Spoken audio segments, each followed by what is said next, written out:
panel is going to focus on the U.S. economic outlook. The first presenter is one of our own, a research scholar here at the Institute. The next presentation will come from the Global Chief Economist of Citibank, Catherine Mann. And then finally from Lakshman Achuthan, who, in addition to what is being shown in here, he's a member of the Board of Governors of the Levy Economics Institute. So,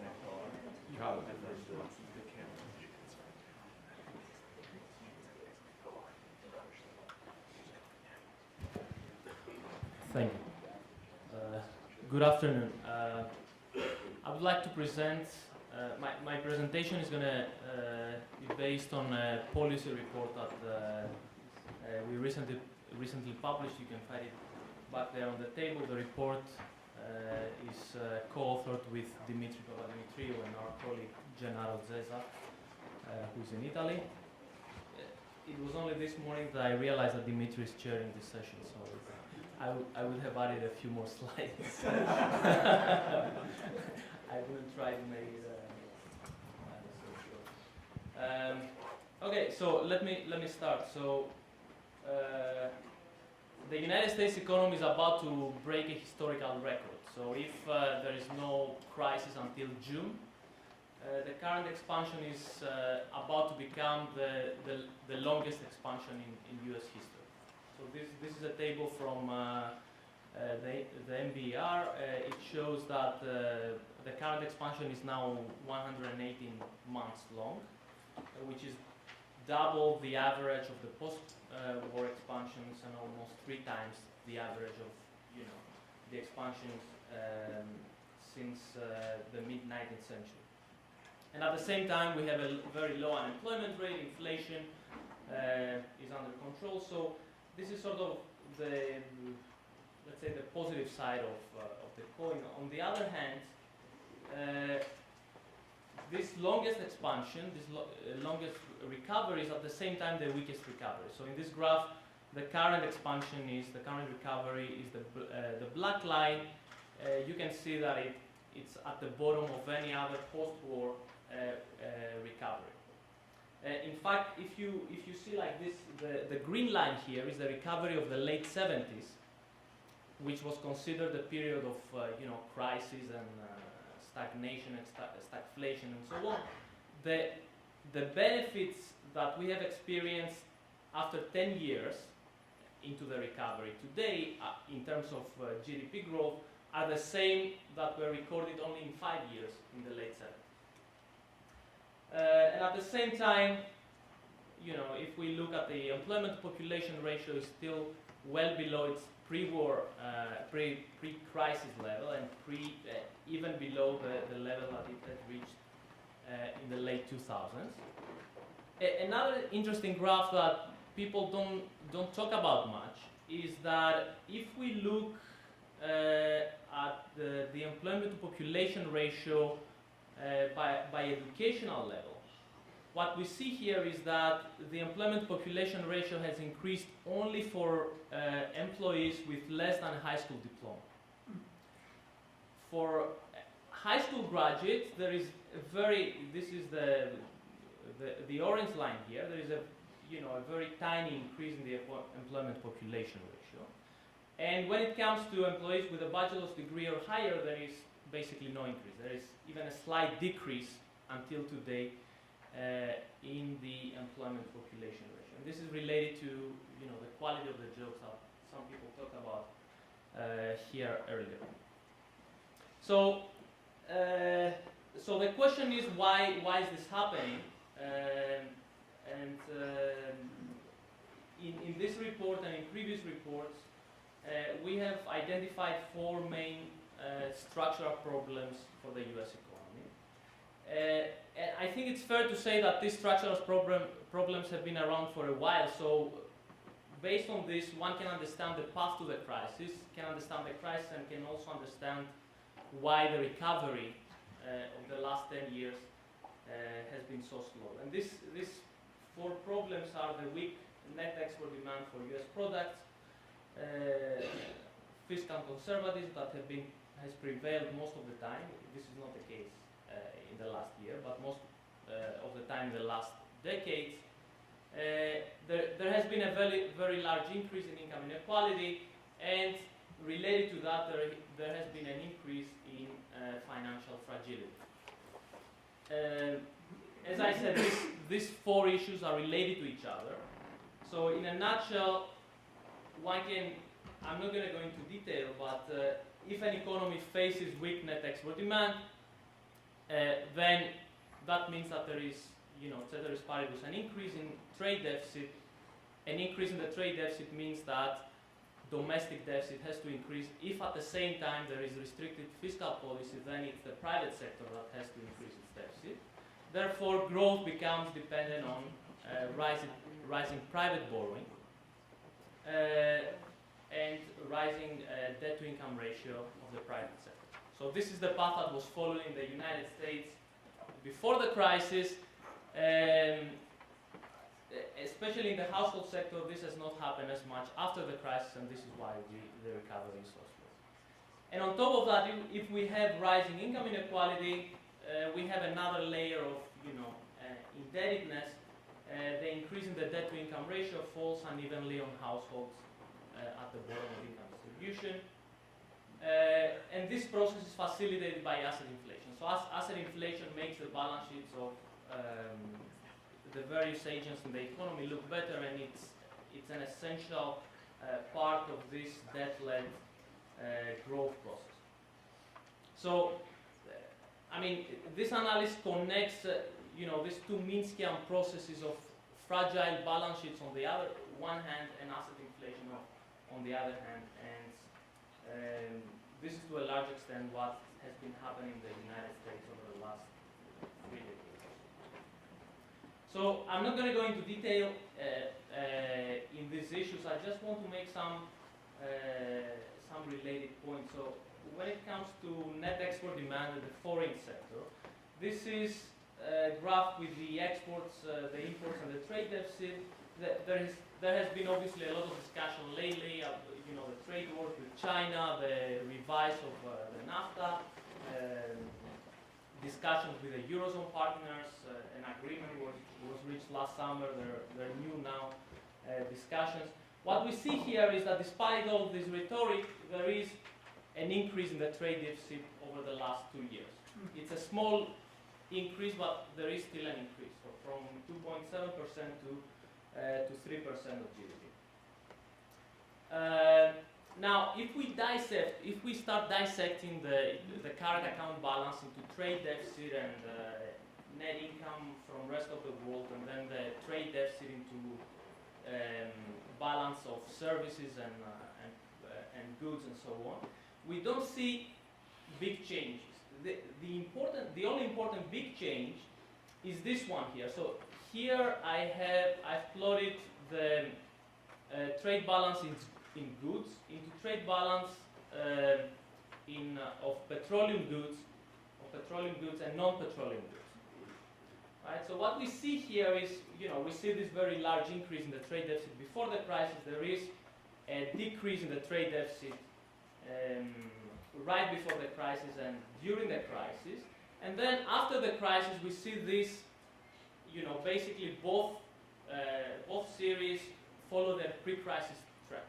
So both deficits start increasing again along their pre-crisis trend. So now the trade balance in non-petroleum goods is basically at the same level that it had peaked before the crisis.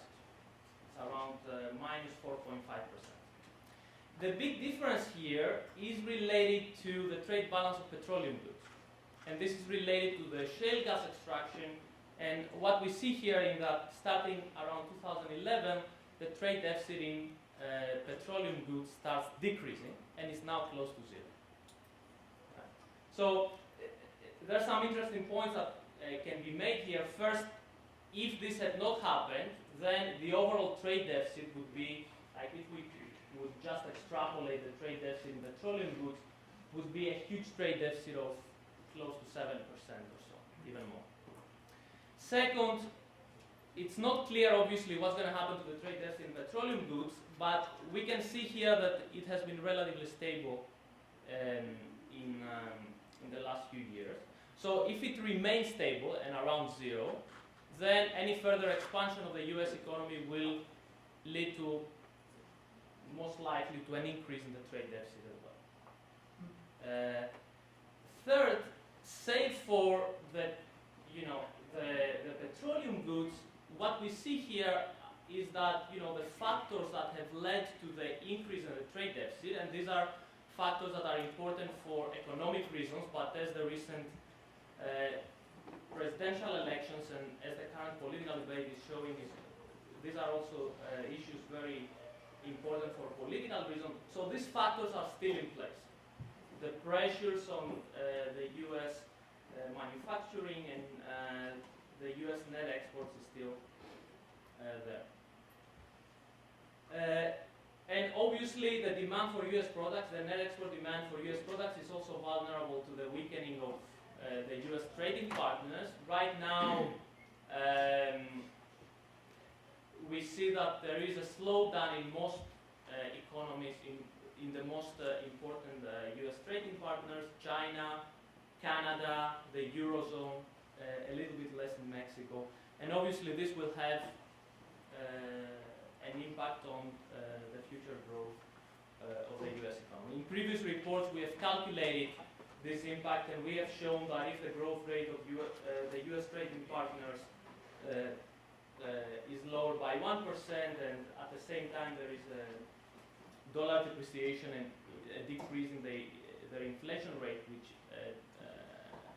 improves their terms of trade against the U.S., this can lead to deceleration of the U.S. economy of close to 1%.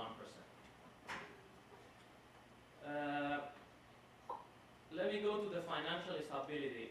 This is a graph of the ratio of non-financial corporate sector liabilities to GDP. The total is the orange line here. And what we see here is that we have, these are data from the financial accounts of the Fed.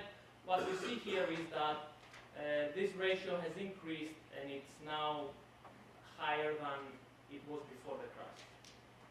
Now, an interesting question related to that is to what extent the average, because many people are saying, well, you have an increase in the liabilities, but at the same time you have an increase in the assets, and you have a lot of liquid assets, so the balance sheets of the US firms are not more fragile.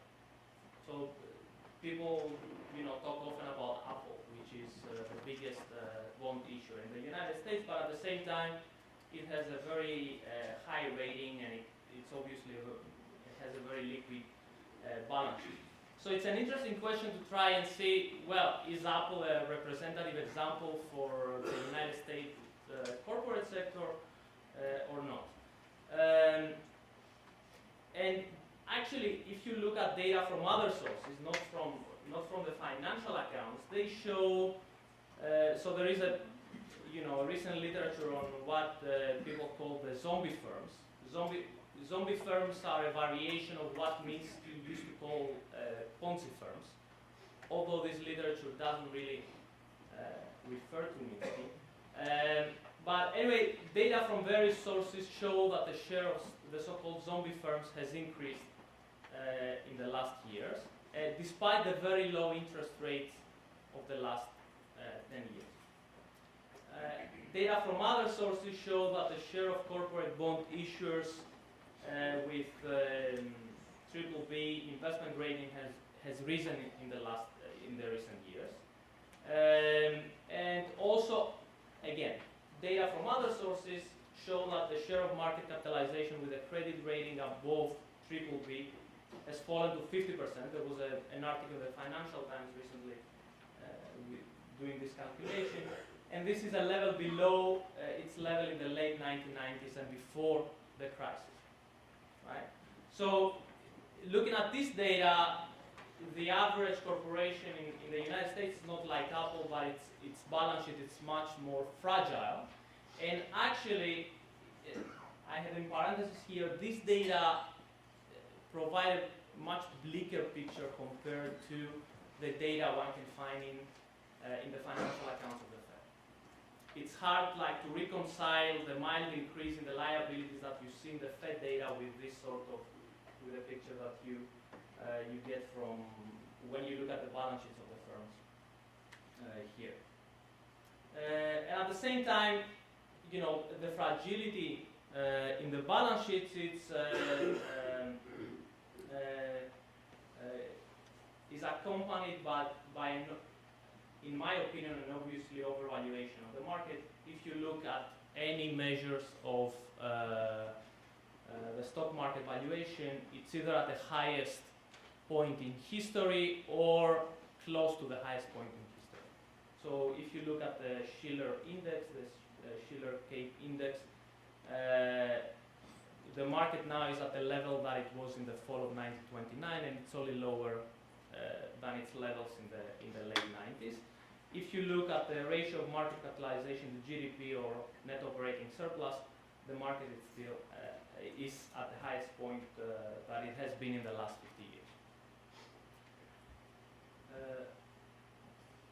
So for these reasons, the economy obviously is very vulnerable to even small increases in interest rates or even small declines in the earnings, right? And even small shocks can have very serious consequences in this context, and this is actually the very definition of instability and fragility. And in recent reports, we have estimated that if something like that happens, and if we have a stock market correction that is accompanied by a deleveraging of the private sector of households and firms, then this can have very severe consequences for the U.S. economy, and basically it will throw the growth rate into a negative territory. And I think it's, in the face of the increase in the interest rate on behalf of the Fed, the drop in the stock market that took place in the last months of 2018 was the realization of this, this fragility. And then the halt of the Fed's interest rate increases was, again, the realization on behalf of the Fed that this fragility is there, and if we increase the interest rate, then we can have a very, very difficult situation. Obviously, at the same time, to a certain extent, we just keep the count down the road. But anyway. Last, let me just say a couple of things about income inequality.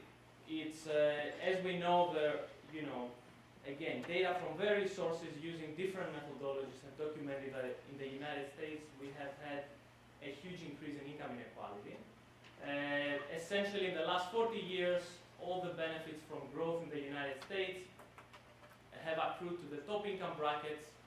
Income growth, wealth growth, all has gone to the top. This, obviously, I think the most important consequences of this increase in inequality is political, but at the same time, this increase in inequality has also important economic effects. So there are the direct demand effects. Redistributing income from poor to rich households means redistributing income from households with high propensity to consume to households with low propensity to consume. So this puts this has a negative impact on consumption and aggregate demand. And there are also productivity effects. One of the main reasons why firms want to introduce labor-saving technical change is exactly to save labor. But when labor is very cheap, when real wages stagnate, then this incentive is much lower. So I think the increase in income inequality is also related to the stagnation of labor productivity that the people have been talking about related to the secular stagnation hypothesis that has been put forward. It's also interesting to see that income inequality is well correlated with financial instability. So if we take the ratio of total financial assets as a proxy for the financialization of the economy and the increase in the financial instability in the economy, we see here that there is a very strong correlation between income inequality and this variable. So we see that until the late 1970s, a period of financial repression, both of the series are constant, and then both of them increase. Obviously, the causality here runs both ways, but there is a good case to make that there are strong causal mechanisms from the increase in income inequality towards increasing financial stability. Okay, so having said all that, I want to conclude that the United States are in need of deep structural reforms. We have heard about structural reforms very much in Greece, but this is also the case in the United States, probably in a different direction. And the United States are in need of structural reforms that will deal with all these issues at the same time. Okay, so people and policymakers need to experiment with, I don't think there is a silver bullet that can address all these issues at the same time. So there has to be trial and experimentations with different policies that will try to deal with these issues. Income policies, employment policies, the Green New Deal, these are all policies that I think are very interesting and they should be tried. One of these policies that has been put forward recently is increasing the tax rate of the rich for the households at the very top of income distribution. So there are three policies that have been floated. Two of them have been by Elizabeth Warren and Bernie Sanders, who are running to take the Democratic nomination. Elizabeth Warren has proposed a progressive annual wealth tax on households. According to some calculations by Emmanuel Saez and Gabriel Zuckman that accompany this proposal, this would raise roughly 1% of GDP per year, if this would happen. The proposal of Sanders is about the establishment of a progressive estate tax for estates worth more than 3.5 million. This proposal does not have estimates on how much revenue it would raise.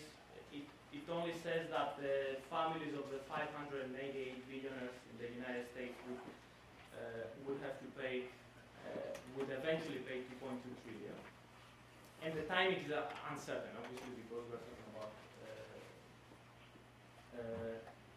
estate tax. And finally, Alexandria Ocasio-Cortez recently suggested a new 70% tax bracket for incomes above 10 million a year.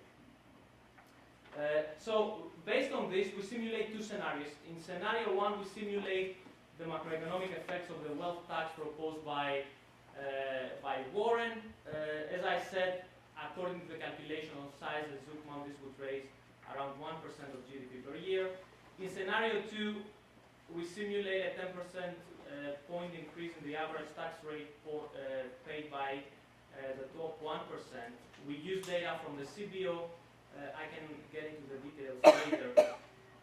This would raise around 1.3% of GDP per year. And in the scenarios that we implement in our model, this increase in the tax revenues is accompanied by an equivalent increase in government outlays. Right? We don't want to simulate a balanced budget scenario, but we do that because we want to isolate the distributional effects of this policy. So this is the point we try to make. And just very quickly, for these simulations, we adjust for the loss of consumption and the disincentive to generate or report income of high-income households using some standard elasticities from the literature. And these are the results of the simulation. So this is the percentage difference in real GDP compared to the baseline scenario. So as I said, scenario one is the wealth tax, roughly around 1% of GDP. it gives us a 1.5%, 1.7% of GDP in a 4-year horizon, a 1.7% difference in GDP. In scenario 2, we have the size of the program is around 1.3% of GDP. It gives a total difference of roughly 2.2% of GDP in a 4-year period.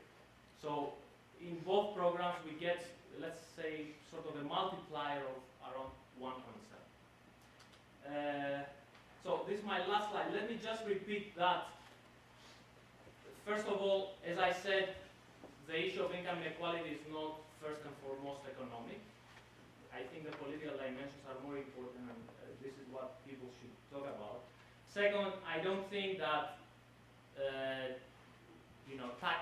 taxing the rich households is a panacea. There has to be a set of different policies that we deal with the increase in income inequality. Actually, the increase in income inequality has been so big that policies that deal with primary income inequality are even more important. So labor market policies, interventions in the product market or in other markets are also very important. So I think my time is over. Thank you.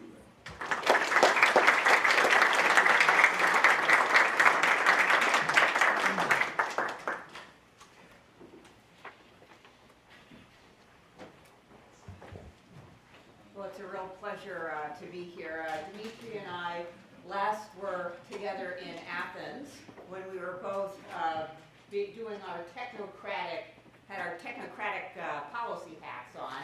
I was chief economist at the OECD, and I was discussing structural policy for Greece in the minister's office. So, yeah, we're both laughing because as technocrats, we definitely tell policymakers what they should do in order to make it better for their citizens, and we really think that we can do that.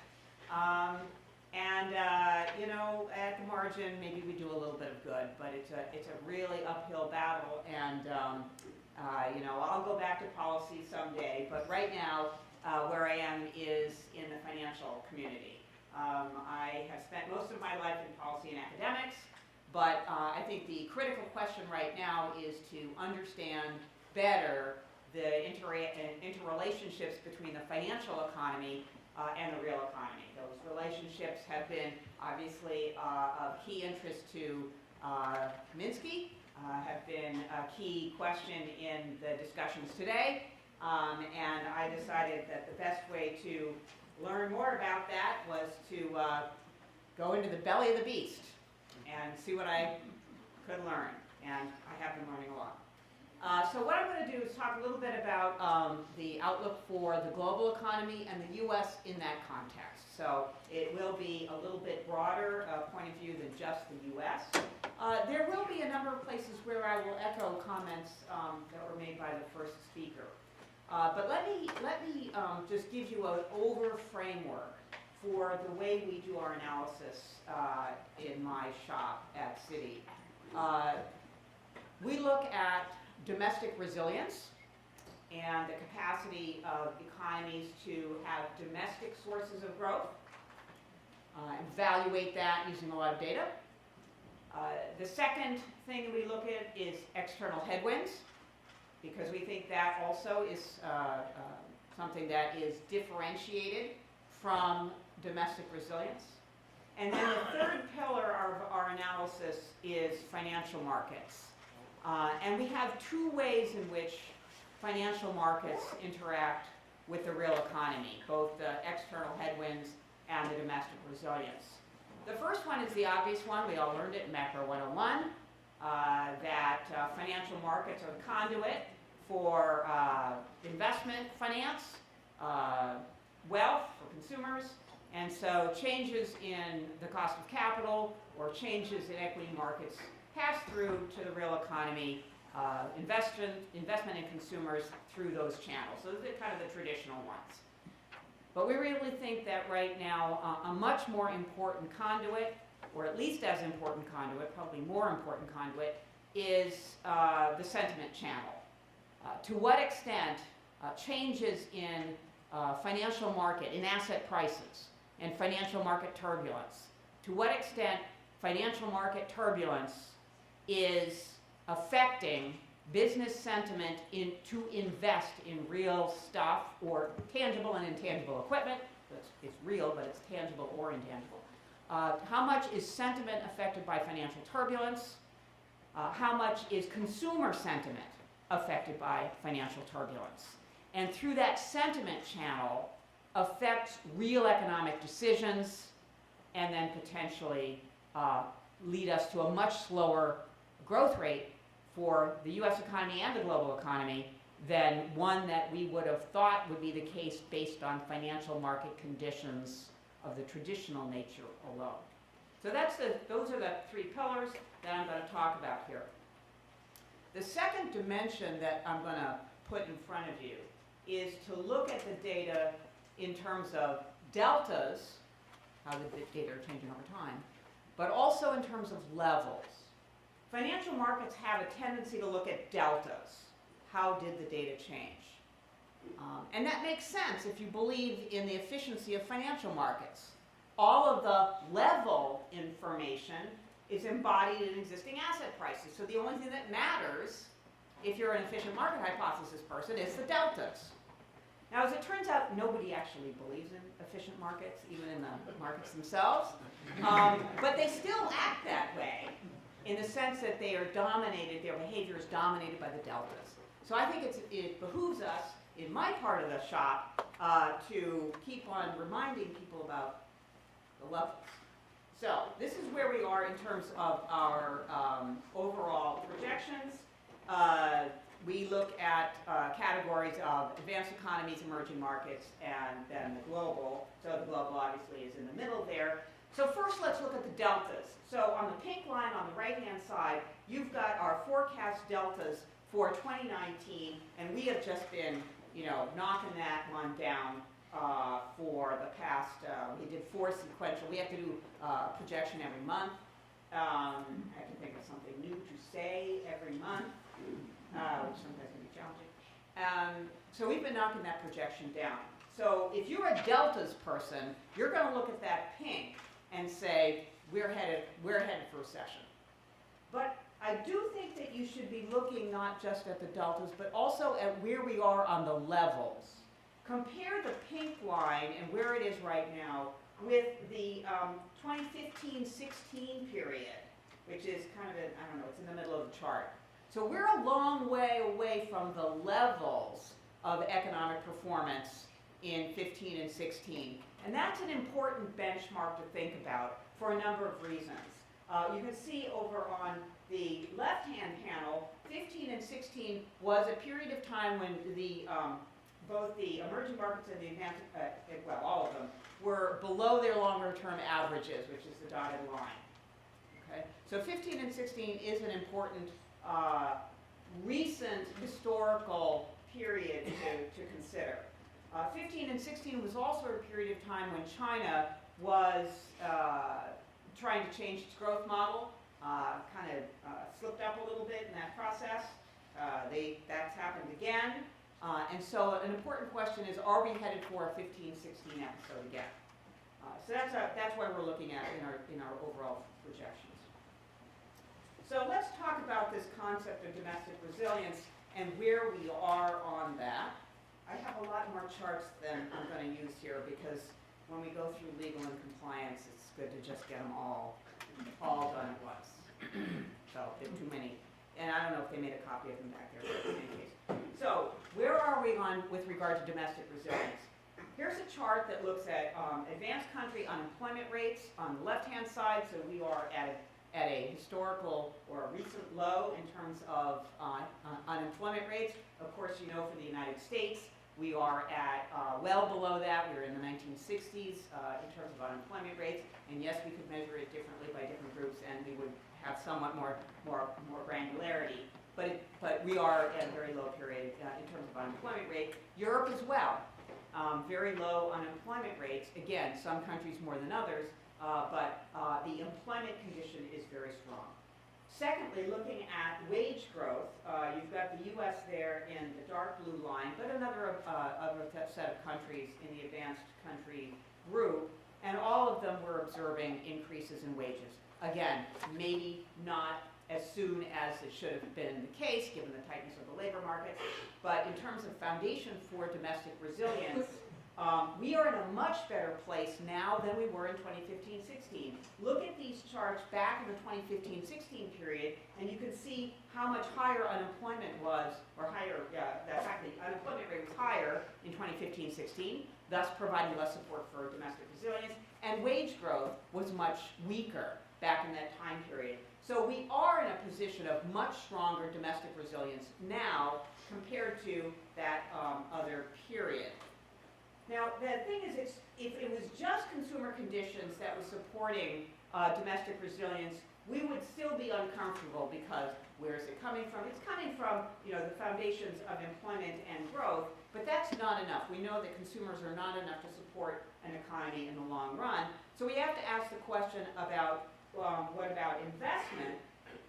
And so the story there is, in fact, business investment in the U.S., so this chart is for the U.S., tangible and intangible CapEx estimated, survey-based estimates for 2018 and 19. We've got a longer-term time period there, but the last two bars are 2018 and 2019, based on our survey of the firms that we do analysis of.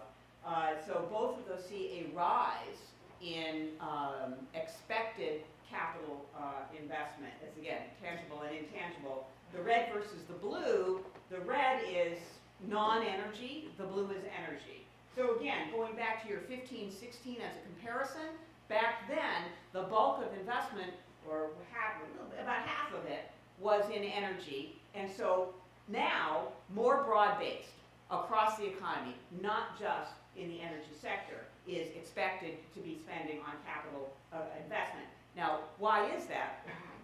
Why is that? We've got tight labor markets, and you can see survey-based measures of tight labor markets. So we're going to skip a variety of things.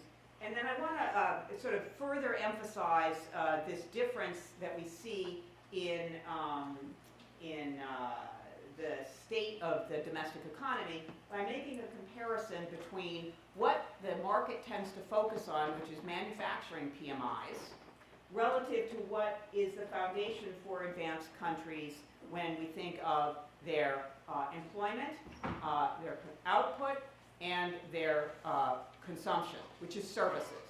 So if you are a deltas-oriented financial market participant, you will look at the left-hand panel and you will see the manufacturing PMI headed south there from a very strong level back down to basically 50, which is the equilibrium, neither contraction nor expansion.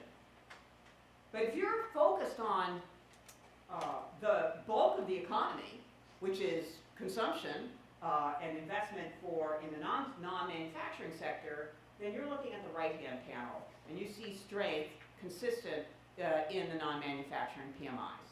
And again, compare that with 2015 and 16, where both manufacturing and services were in a difficult situation. So we've got a case here where domestic resilience is broad-based, it is founded on employment and wages and investment, and it is in services. So if you're a deltas-oriented manufacturing type of focus, you are missing opportunities that are in the other sectors. So let me move on now to the second point, which is the external headwinds. This is not good. In fact, I just finished all the good stuff. Domestic resilience, good. Rest of it, not so good. All right, external headwinds, the question is again, are we headed towards 15-16? And the answer is, yeah, we really are. Just look at either one of these charts, the expectations, container throughput, actual data. We are in bad shape when it comes to trade headwinds. And of course, we kind of know why. So I'll skip a bunch of charts here that show that it's a broad-based and definitely negative. So we've done some scenarios on whether or not you know, would the U.S. do in terms of a trade war? Are they easy to win? Are we a winner if we do that sort of thing? And of course the answer is no. So we've done two scenarios here. One is an escalation of the trade war broad across the globe, not just China.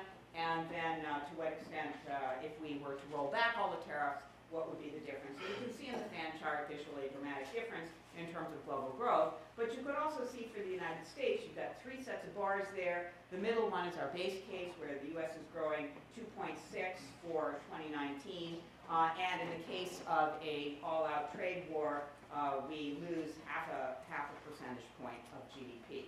And that's probably about right.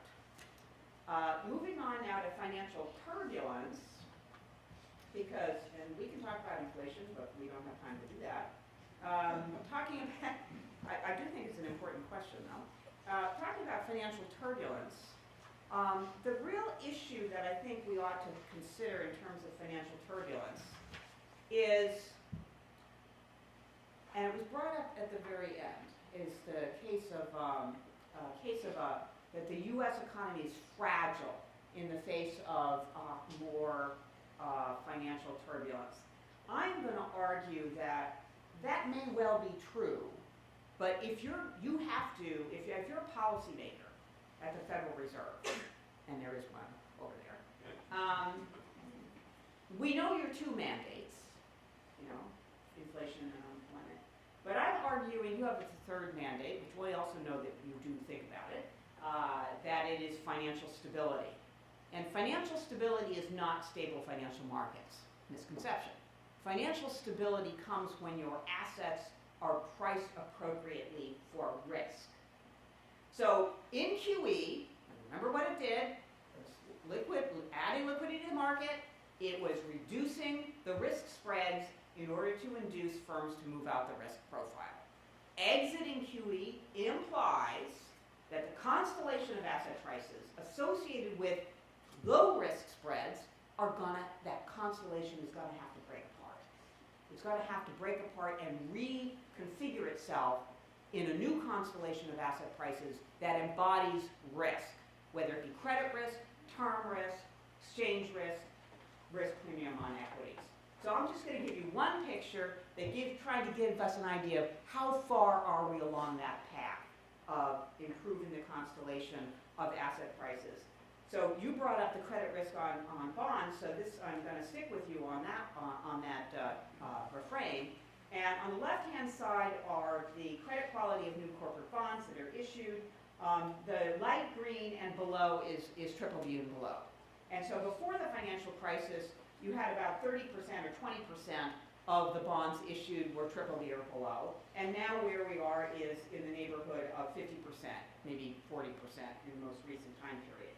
Now let's look at the risk spreads, the AAA, triple B spreads, which are on the right-hand side. You can see them both for the US and for the Euro area, but you can just focus, they're pretty much the same.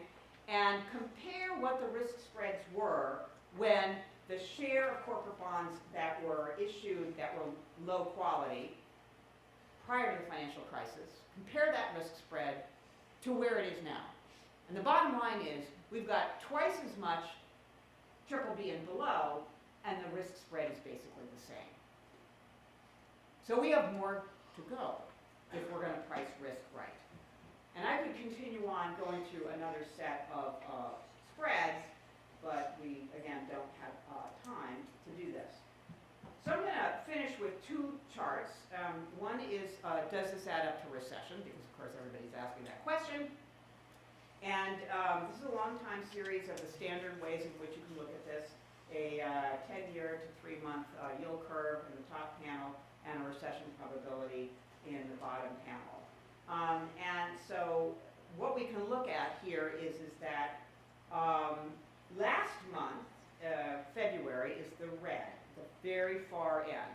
And what we saw there is that the risk spread, the term premium, the yield curve was hovering right at 0, and the probability of a recession was hovering right at basically 38%, 37%.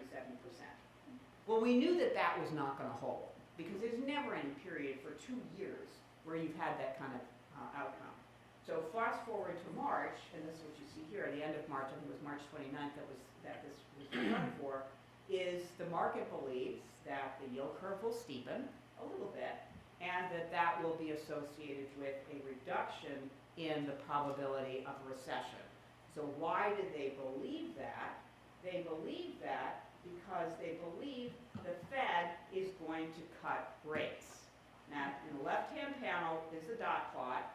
The stars are what the markets, what the market believed was going to be the number of rate hikes at each FOMC meeting, starting with the pink, which was as of September, and then ending up with the green, which was the March FOMC. So you could see that the market was marching up with the Fed, was marching up all last year, and that now the Fed and the market are not on the same page with regard to the prospects for the policy rate. Now, I get to recommend at this point, I get to recommend to my own team, but I also get to recommend to the Fed the decision of should you follow the market? Should you follow the market down in terms of cutting rates? Now, we've heard of some arguments for why they should, but the argument for why they should not, why they should keep the possibility of a rate hike on the table is because of financial stability. If you don't keep that rate hike possibly on the table, all of the financial progress, moving the constellation of asset prices from the zero policy rate constellation to the positive policy rate constellation, you will lose all of that progress.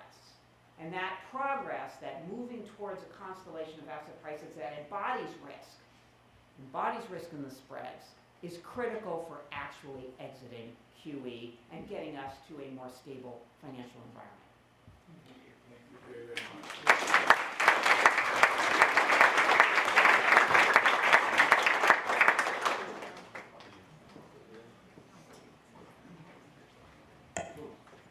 Hi, good afternoon, everybody. I'm going to touch on a bunch of things that have been discussed today, but from a completely different perspective, from a cyclical perspective. So just up front, I'm not referring to any models. We do not use any models at all. We're using leading indicators, cyclical indicators of the economy, and everything that I'm talking about. On this issue of fragility, from our vantage point, the fragility, it's been described in various ways, the current snapshots, but it really occurs when you're in a cyclical downturn in growth.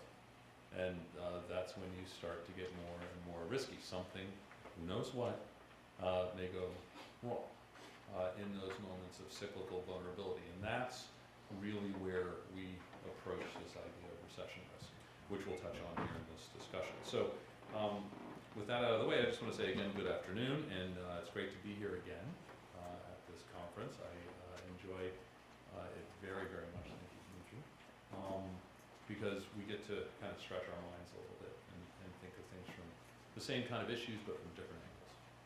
So since we met here last year, the policy landscape has absolutely shifted from a year ago. President Trump is proclaiming right now the greatest economy in history, at the same time that he's demanding a 50 basis point rate cut, since there's very little inflation. And he even, I think, went as far as to ask for a return to QE before reversing himself. So, a lot going on there. I also find it interesting, as was mentioned earlier, that in June, when the current expansion will match the record long 91-2001 expansion, that the Fed is going to start its one-year listening tour to help it review the policy framework.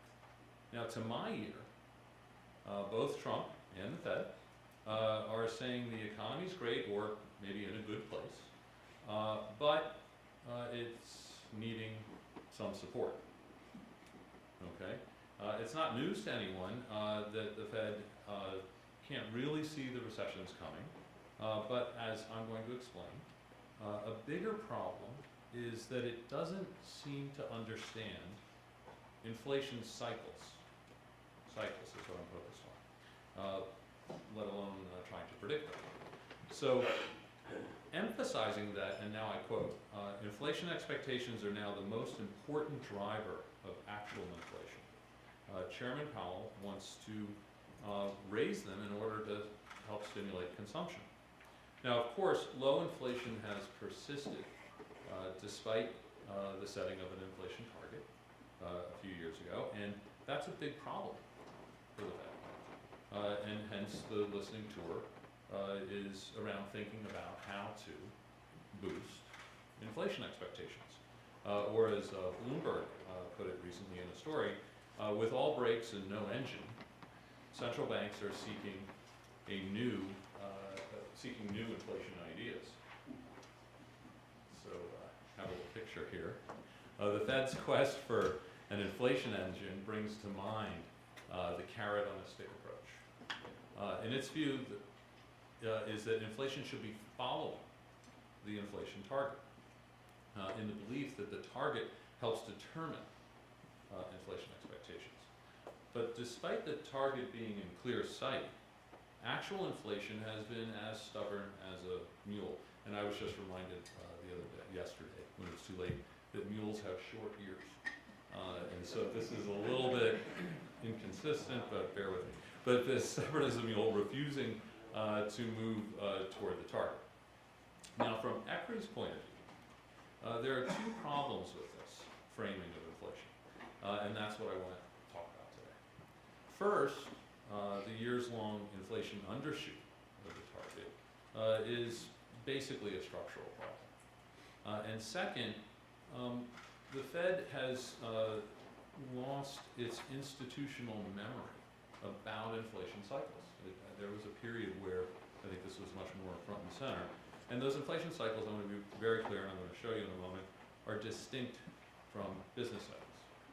So the structural problem with economic growth was at the heart of my talk last year here at Minsky, where I concluded the long-term decline in advanced economy trend growth isn't over, despite wishful thinking to the contrary. But when that mistaken belief drives the big shift from QE to QT, monetary policy goes on a collision course with the economic cycle. Now, to be clear, this, I believe, is the basic reason for the abrupt U-turn in Fed policy this year. So now, let's delve into the structural problem with inflation.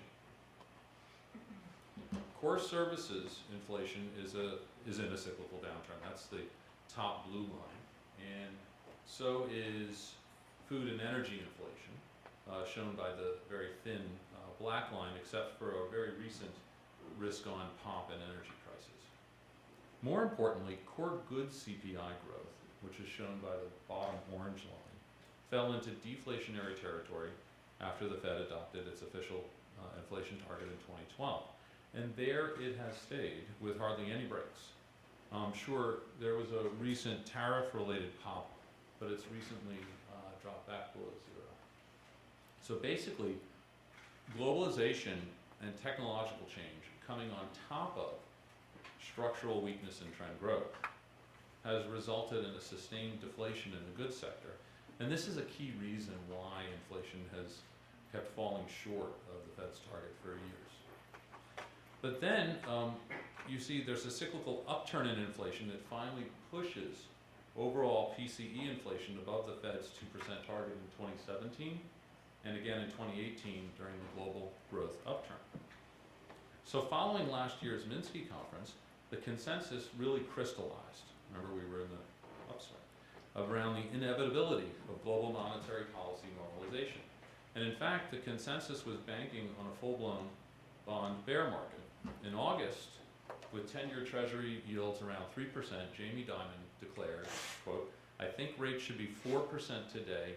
You better be prepared to deal with rates 5% or higher." So the pressure was on for higher rates. This was last August.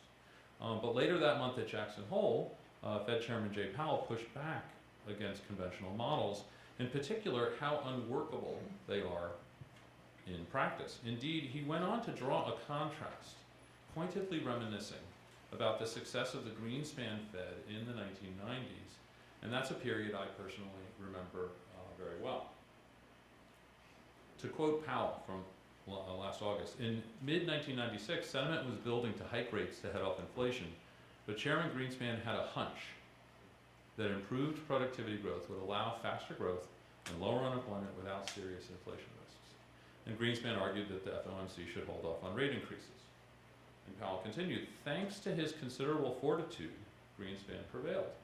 The economy boomed and unemployment rate fell, but contrary to conventional wisdom, inflation fell. And the committee converged on a simple risk management strategy. Let's wait one more meeting. If there are clear signs of inflation, we will commence tightening. Meeting after meeting, the committee held off, and meeting after meeting, inflation declined. So Powell's apparent bottom line, let's be patient and wait to see the whites of inflation's eyes before rushing to tighten, the way Greenspan was patient, having recognized the productivity miracle. So let's take a look at productivity growth in the 90s. It certainly did strengthen. It moved from 1 to 2% range in 96 to the 3 to 4% range by 99. But if productivity growth, curbing inflation, allowed Greenspan's patience for years, marked off by the green shaded area, why did the Fed launch an aggressive rate hike cycle in 99-2000, even as productivity growth remained robust? You know, that rate hike cycle doesn't jibe with Greenspan's productivity miracle hunch being the rationale for his patience. So now, from Equry's cyclical perspective, the explanation is straightforward. It has everything to do with inflation cycles, and in particular, there was a decisive upturn in a leading indicator of inflation called the future inflation gauge, or the FIG, and that's designed to anticipate the inflation cycle, turning points. So where did that FIG come from, right? Because anybody can make an indicator. Equry co-founder Jeffrey H. Moore, turned his attention to inflation cycles, and that's in the yellow sweater, after developing the original index of leading economic indicators over half a century ago. He did this because of the stagflationary 1970s had demonstrated that inflation cycles were very distinct from business cycles. That's why he turned and focused on forecasting inflation cycle turning points, culminating in the development of the FIG. Now, recall the 94-95 rate hike cycle. That was a huge surprise to the markets, and Greenspan was grilled about it in Congress. Our leading inflation indicators came up in Q&A, and Greenspan basically said that anything his former professor, Dr. Moore, did, he looked at very closely. Now, I can personally recall a lot of back and forth between the two until Dr. Moore passed away in March of 2000. And in those years, also being hounded by bond traders who wanted the leading indicator data all of a sudden, right? Now, I can personally, now in essence, that 94-96 period, and this is the crux of it, was about preemptive rate hike and rate cut cycles, but not based on the Phillips curve. In fact, 25 years ago, it was already obvious to Greenspan that the Phillips curve was quite ephemeral and misleading. And he was not, this was not a solitary view. Other FOMC members agreed. Here's Dallas Fed President Bob McTeer during the July 96 meeting that Powell referenced at Jackson Hole about why he didn't support rate hikes at the time. First, he didn't believe in the Phillips curve, preferring in principle not to tighten policy on the basis of output or jobs growth or the unemployment rate. Second, he wasn't waiting for coincident measures like CPI inflation or the whites of inflation's eyes. He explicitly wanted to wait for leading indicators of inflation before acting. And by this time, that's back in 96, even the mainstream American Economic Association had recognized just how critical Moore's insights were, and they gave him their highest award. So in the mid-90s, inflation cycles were front and center for the FOMC, for the AEA, for the bond market. Yet Powell's Jackson Hole description of what last year, of what transpired in 96, which reflects the current consensus view, doesn't even touch on the centrality of inflation cycles or leading indicators of inflation to monetary policy. So more cyclical framework stands in sharp contrast to that current received wisdom, but I think it's just as critical today for the understanding of inflation as the Fed starts to review their policies. Basically, the Fed has forgotten not only that inflation is cyclical, but also that it has its own distinct cycles. And here's what we mean by inflation cycles. The thin line shows actual CPI inflation since the early 80s, and the thicker line segments show upturns and downturns in the inflation cycle, with the inflation cycle downturn shaded in blue. You can see by that shading, there are many, many more inflation cycles than business cycles. And so to make that a little bit more evident, in this chart it shows business cycles in the upper panel and inflation cycles in the lower panel, and you can see the vast majority of inflation cycle downturns, those blue shaded areas, occur away from recession. And this is precisely why the reliance on a Phillips curve kind of view is so damaging. The Fed's framework is likely to function reasonably well only in the aftermath of recession. So the recent Powell pivot exemplifies that problem. If you think back to last September, we just had a 4-something% Q2 GDP print, and the unemployment rate was at a 49-year low. And so it's no wonder, given what we know about the framework, that they were hawkish, right?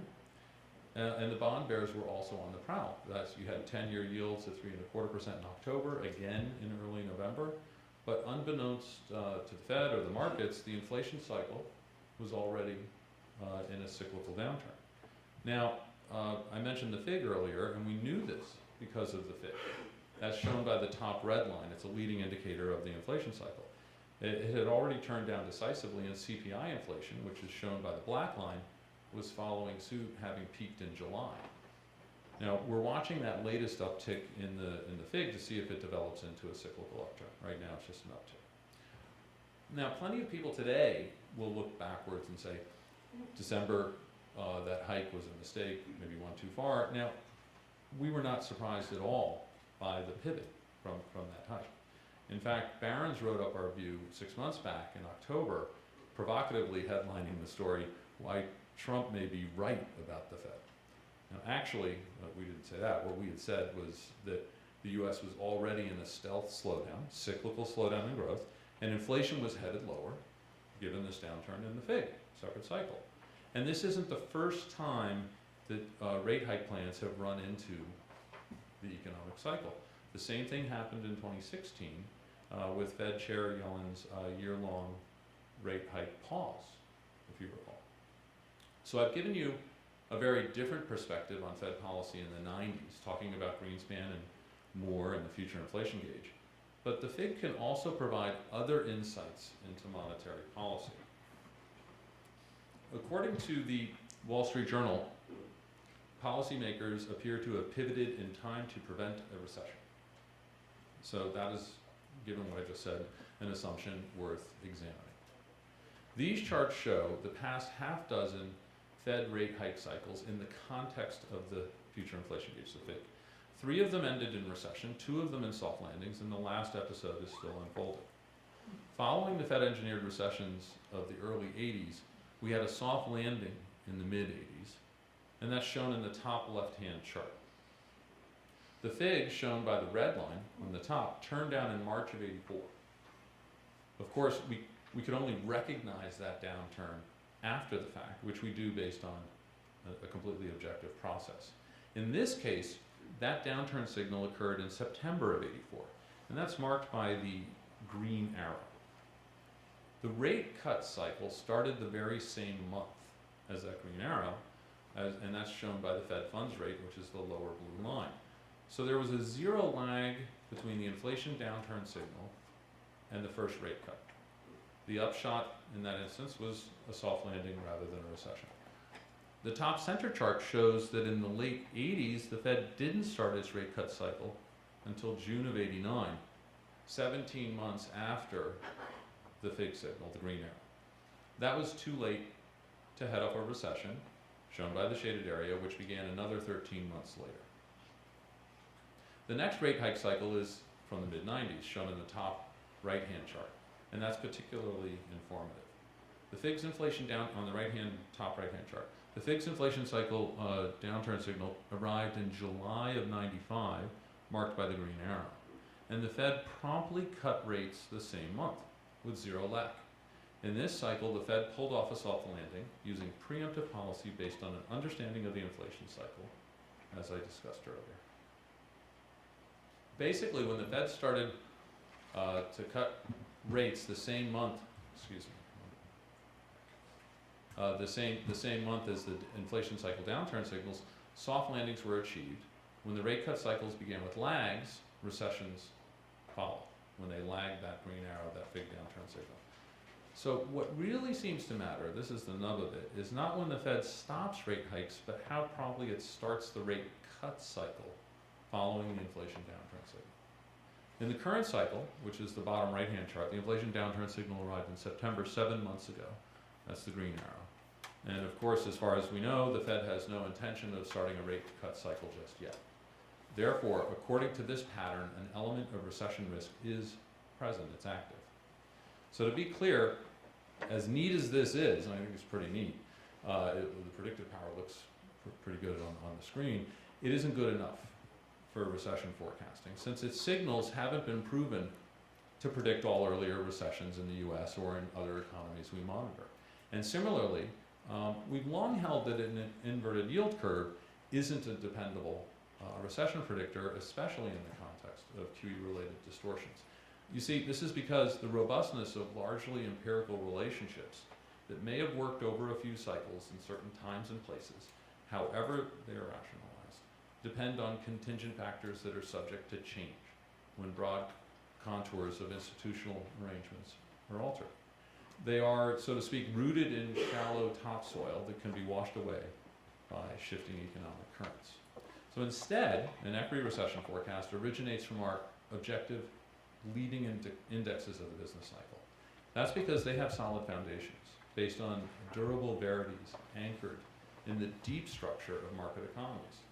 And they've proven their worth over more than a century of economic cycles in the US and many other market-oriented economies. So those leading indexes, they correctly predicted the current slowdown that we've been talking about. What are they telling us now? And here's the leading index of growth. Shows the coincident index on the bottom, the blue line, and the weekly leading index growth on the top line. The coincident index growth is in a cyclical downturn. It's dropped to a 2 1/3 year low in its growth rate following the earlier downturn in the weekly leading index growth rate. Now the WLI growth has ticked up from a 7-year low to a 6-month high. And so that suggests that the outlook may be stabilizing. However, we're not out of the woods yet for two basic reasons. First, the uptick in that indicator is not yet pronounced, pervasive, and persistent enough to qualify as a cyclical upturn. And second, our other leading indexes of US growth aren't in cyclical upturns either. So it's too soon to objectively sound an all-clear signal on growth. Now, whether or not a recession arrives this year, the Fed is very concerned about its lack of firepower when one does. And this year-long review is focused on tweaking longer-term inflation expectations in the hope of gaining more firepower. And as far as I know, it really isn't thinking about inflation cycles. Which brings us back to the carrot on a stick approach, based on the view that inflation should be following that inflation target. The latest indication, and we heard as much today, I think, is that the Fed will consider letting the inflation target periodically exceed 2% to make up for times when it's below 2%. So in a way, the idea is to put the carrot even farther away from the mule in hopes of spurring it forward. And I would at least think we should think about that if inflation expectations haven't been pulled toward the 2% target for many years, there's really no good reason to think a higher target, in effect, moving the carrot farther away from the mule, will make any difference. And so as we sit here today, there are two scenarios that concern me based on the indicators I just showed you. One, which is straightforward, is that if our leading indexes give up the ghost, that weekly leading index, heads back down, there's some real recession risk later this year. The other scenario is much more nuanced. If our leading indexes, be careful what you wish for in a way, right? So if our leading indexes firm up for the time being, as they did in the late 80s, and the FIG enters a fresh cyclical upturn, we had that little uptick, it's going to be really hard for the Fed to hold off on further rate hikes when inflation starts to firm, to rise.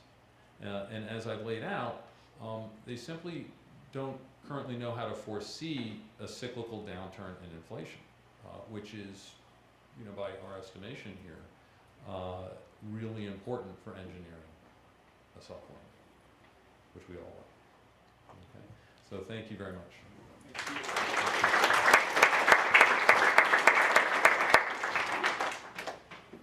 We have a few minutes for questions.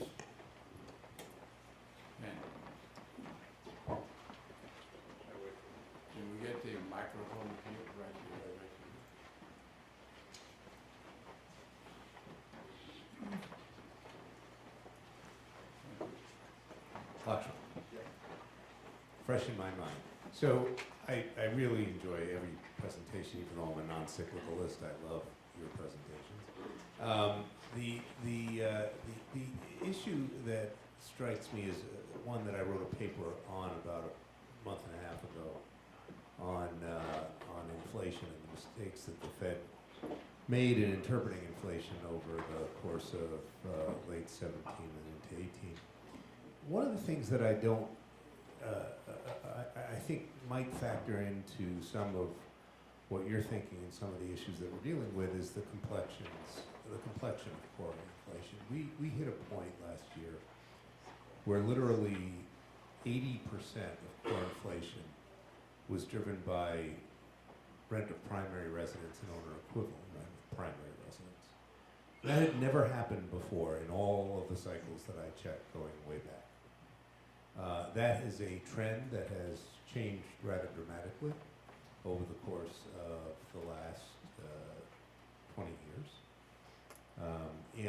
Today, it was very interesting, the last print was actually very high as well. It dropped slightly and bounced back up. But we're in a world that is driven almost by a single sector, which is not, I shouldn't even say housing because that's too broad an index. How does that factor in when you're actually comparing one of your cycles to another cycle? Is there any weight given to the components of core inflation? Well, so can you hear me? Okay. Can you hear me? All right. So we're not conceptually, right? We're looking very much at the vector of growth. What is the direction of change? And there's huge structural changes in growth and inflation over time. And our indicators are not focused in on being adjusted for those structural changes. But we are certainly very interested in housing-related inflation and the direction, and actually have a whole separate set of indicators on housing and home prices themselves.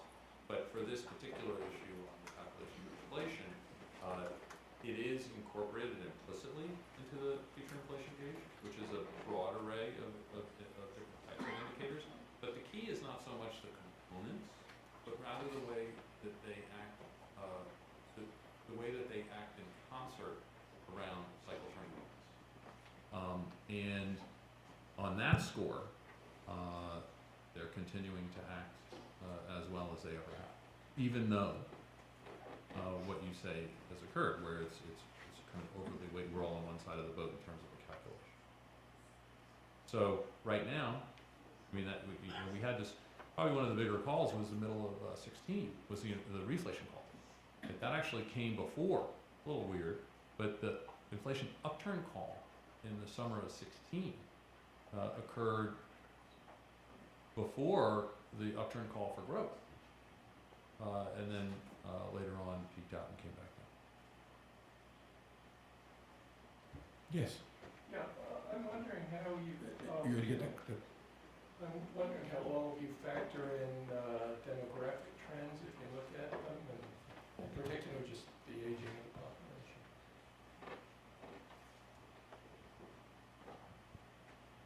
So, I think, so demographics is a very simple, single word that is supposed to embody an awful lot of changes that are relevant for many different data series in the economy.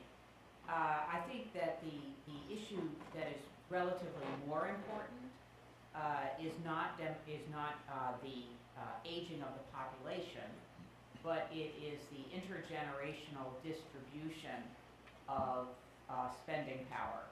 And there is a chart which is in the chart pack if it's anywhere, where what we look at is lifetime earnings by age group and by birth cohort. And what we have found is that if you were born in the 40s, you have lifetime income earnings rising over your entire lifetime until you retire. Same thing is true if you were born in the 50s. If you're born in the 60s, your income starts to flatten out kind of in your 60s, which was not true for the previous generations. If you were born in the 70s, your income is flattening out when you are in your 30s and 40s. So when we talk about the experiential group and the ones who can't buy housing and the ones and so forth, we tend to focus on millennials, but it's actually evident in a much earlier birth cohort. And so, this matters a lot for things like, why hasn't the consumer good component of external balance widened as much as we would have thought based on historical experience? Because those people don't have the money to buy stuff. Why don't we see housing having recovered as much as we thought? People tend to focus on student debt and all that kind of stuff. But a lot of it is because that generation and subsequent generations, the 1980s don't look too good either, in terms of the profile of your path, the lifetime earnings path. So it's not just, so the demographics, I think is we ought to be thinking about those aspects of demographics, not just the aging of the population. I think it's the intergenerational path of income that is actually a much more important thing to be considering.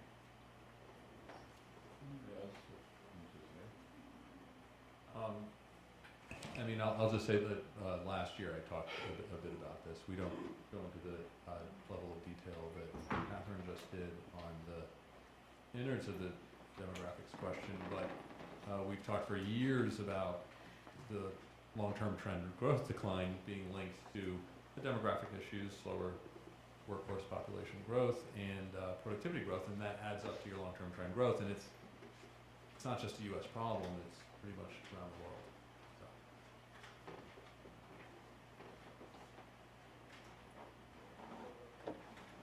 Anyway, who has a question? Yes. Yeah, along the demographics line, I'm a New Yorker. I'm from the city. I was born in the city, and I'm now living up in Lake George with a lot more comfort in life. I'm scared the hell out of the administration, and I was wondering if any of your models take into account really bad decisions being made by politics, and that I gave a long list. People are fleeing New York, and they're fleeing the city in a big way. And I was wondering how that impacts, your models.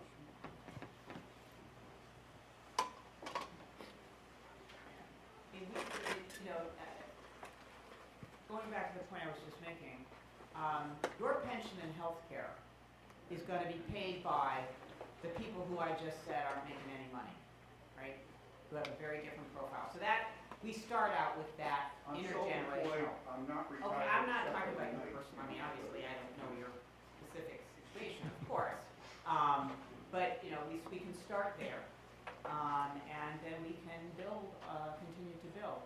from there, and, you know, it was a definite policy choice to remove state and local tax deduction from capital estate. That was explicitly in the legislation. We don't, you know, we can ascribe that to a number of different reasons.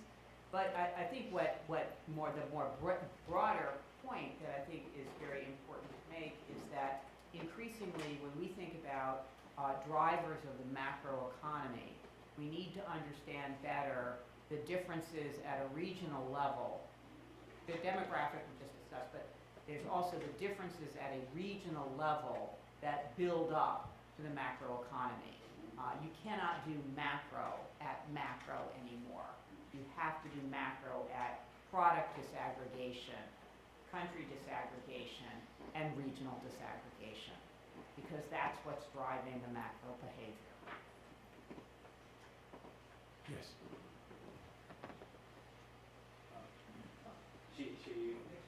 All right, sorry, okay. Could you go back to demographics?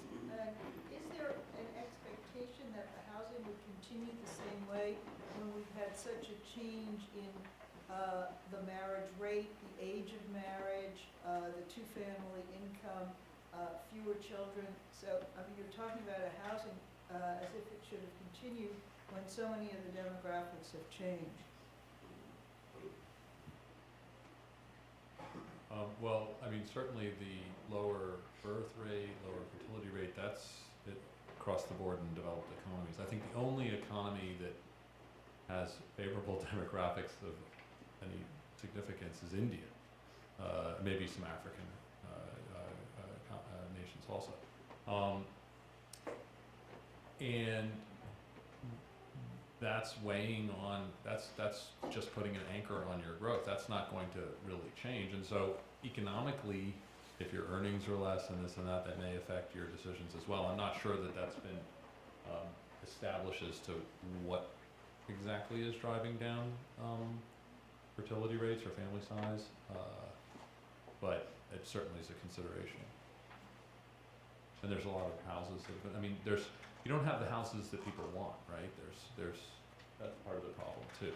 I think there's kind of a mismatch in some sense, especially if they're all going to move out of New York and go to somewhere else.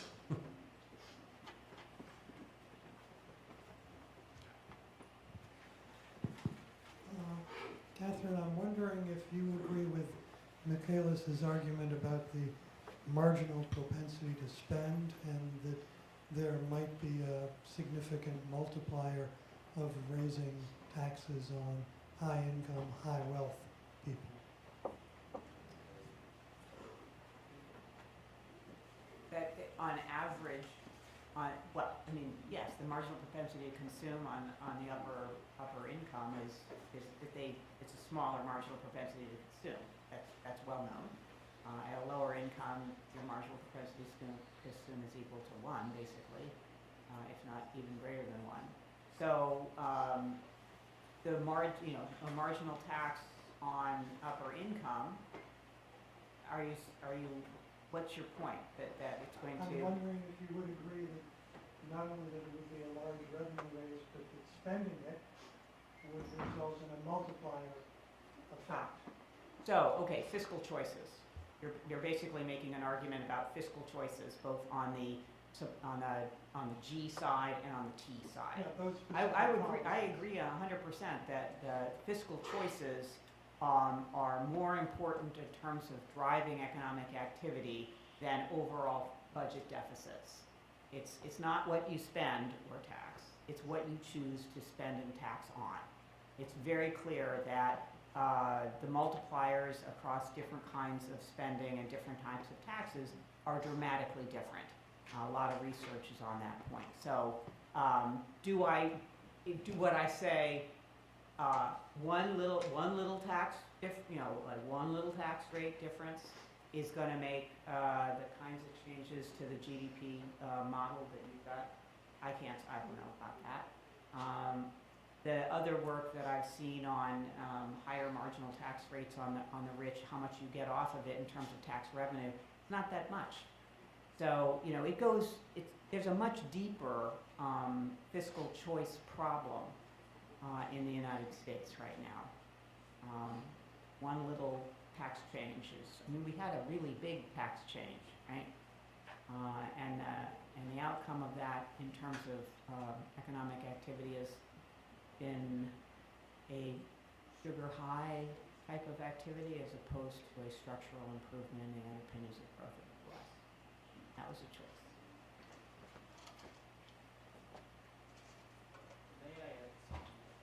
I think the tax changes of last year confirm why these policies will be effective. Because the decrease in the tax rate of corporations and very high income households, they didn't have any effect on investment. So there are several surveys that show that investment didn't really respond to this. Because the usual, counter argument to that is that if you increase the tax rates for corporations or high income households, this provides like a disincentive for investment and job creation. And this has not, this is theoretically possible, and also in reality it's possible sometimes, but this is not the case. Such a policy would be effective. Yes. Question for both Catherine and Lakshman. It seems as though you're both describing an economic situation that involves the economy slowing, and at some point, it will maybe become clear which direction. Will it continue to slow? Will it reverse? How long would you both think that would take to be figured out? Is that something that you might see in the next 3 months, 6 months, 9 months, or is that just sort of unknown how long it will take to have some clarity on the next move for the economy? Well, so the story that I've put out there for the U.S. economy, and this is true for other economies as well, is there's this tremendous tension between strong domestic resilience and equally strong external headwinds. The domestic resilience, we can think about where it's coming from in terms of basic underpinnings of the labor market and complementary tangible and intangible investment. The trade headwinds are manufactured. Okay? We know where they're coming from. Wouldn't have been there otherwise. So I hear today that there's a timetable for a signing agreement between the U.S. and China. I don't know whether that will work out or not. And I also don't know whether that will reduce tensions. A deal with China being signed itself is maybe good for sentiment, but you look inside that box, there's 800 pages or so of the detail of that deal, and there is going to be buyer's remorse at the end of that, because it's just not going to be it's not going to be good. And then we go and ask the question: is the administration's next target Europe, and after that Japan, or maybe Japan first and then Europe? And so the trade tensions have the potential for being a continuing burden on the U.S. economy, and also, of course, even more of a burden on the global economy, because the U.S. is basically pretty closed, and so it can weather these headwinds for longer than other parts of the world, but it's not immune to them. So when I try to make a judgment about the state of the economy, I look most closely at what's happening with trade, because I think that is the leading indicator for where we're going to go in that kind of time horizon. Okay, just a couple of things. A slight difference in how we've seen things cyclically develop to where we are now. And just very basically, those leading indicators of global growth that we're tracking turned down absolutely convincingly, very kind of like basic 3Ps downturns, pronounced pervasive persistent, before the trade war took hold. So it's not that the trade war doesn't have a whole bunch to do with what's going on, but it does suggest that removing the trade war, if we could wave a wand, wouldn't necessarily remove the cyclical global downturn. So that's just one thing. The second is that, like, as to where does this all end up? Is it a recession or not? I go back to that comment about where are you in the cycle and how vulnerable are you? So when we would try to predict a recession, what we're really saying is that the leading indicators have they've weakened to a point where the window of vulnerability opens up, and any negative shock, practically any negative shock, is the recessionary shock. They're always happening. You could look over the last year and say, those were a bunch of negative things that happened. Why weren't they recessionary? Because we weren't in the window of vulnerability yet. We still aren't today. That's why that end of that chart where you have that little upturn is so tantalizing. If a few months go, pronounced, pervasive, persistent, right? So persistent, we'd like to see several more months of improvement in the leading indicators to say that the window of vulnerability is staying shut. And so therefore, a recession risk is starting to recede. So we can't predict the predictors, shouldn't do that. I would advise not to do that, but that's where we are. I say a few months is the answer to your question. Time for one more question, if there is one.